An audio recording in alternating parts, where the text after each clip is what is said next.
Now we're going to be doing a barbell squat. This is a compound exercise with agonist muscles are the quadriceps, your gluteus maximus, and your hamstrings. And your antagonist muscles are your hamstrings, hip flexors, and your synergists are your core and gastrocnemius. Okay, for the setup for a barbell squat, we'll need to set up the bar just below shoulder height. Um, my preference, you want to grab the bar just outside of shoulder width.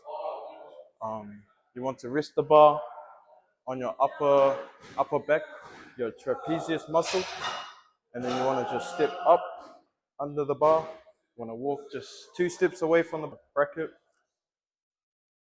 making sure your feet are shoulder width apart, looking up, chest up, and you just want to squat down and up.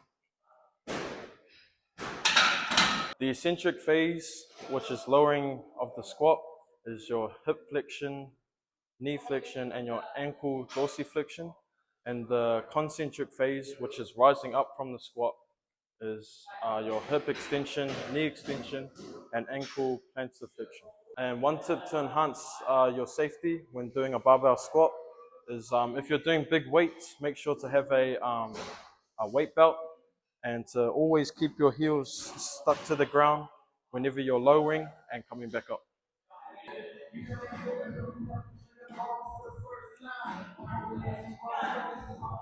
Okay, let me stop you right there. Put the bar on the.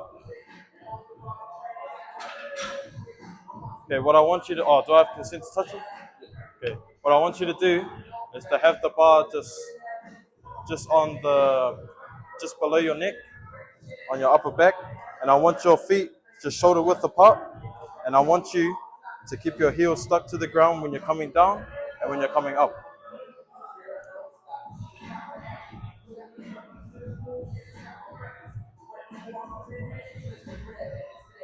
Nice. One more. Nice. Today we're going to be doing the push-up. The agonist muscles that we're going to be working are your pectorals. The antagonist muscles that we're going to be working are your lats, and the synergists are your triceps and anterior deltoids. The eccentric contraction phase is lowering towards the ground, and the concentric phase is pushing away. Okay, for setup, we want both hands on the ground, and then we'll want both our feet about shoulder width apart. And then when coming down, we want our arms close to our chest, coming down slowly, and then pushing up slowly. Okay, let me stop you right there. Okay, do I have consent to touch you? Yeah. Okay, so what I want is your back to be nice and straight, and I want your chest to touch the ground, and I want your arms just nice and straight. One more. Thank you. For a little bit of a challenge, you can add a little weight plate on your upper back, and to enhance your safety, you need to maintain your plank, like your posture, and don't let your hips sag. Kia ora, today we're going to be doing a pull-up. A pull-up is a compound type of exercise where the agonist muscles are the latissimus dorsi and the antagonist muscles are the deltoids, pecs, and triceps. The synergists are the biceps, traps, and your rhomboids. Okay, for the setup, we want your hand placement. It should be shoulder width apart. You want an overhand grip instead of an underhand grip. Wrapping your thumbs around the bar. Hang from the bar with your arms fully extended. And then you want to pull your shoulder blades back and down before pulling up.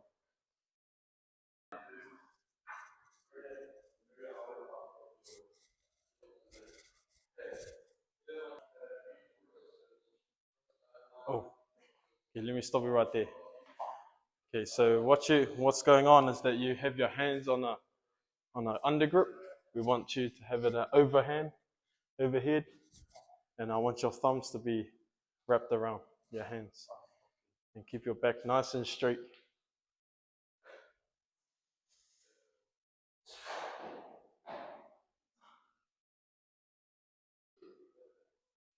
Nice. Okay, now we're moving on to joint movements performed. The concentric phase is your shoulder extension, elbow flexion, and your scapular retraction. For the eccentric phase, it's the shoulder flexion, elbow extension, and scapular protraction. And one tip to enhance safety for this exercise is when you engage your shoulders before pulling by retracting your scapula, this helps to protect your shoulder joints. Hello, and today we're going to be doing the Russian twist exercise. This is an isolation type of exercise. The agonist muscles are the obliques and the abdominals. The antagonist muscles are the erector spinae and hip flexors. Synergists are the deltoids, hip flexors, and your core. Joint movements performed is your trunk rotation. And one tip to enhance safety of this exercise is to keep your spine neutral and avoid rounding your back. This helps to protect your lower back and prevent back pain.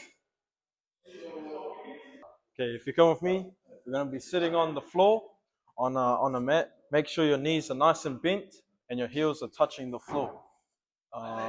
You want to lean your torso back about 45 degrees to engage your core. You want to keep your spine nice and straight and do not round your back. Hold a weight or just your hands together in front of your chest, and then you just want to move slowly from one side to the other.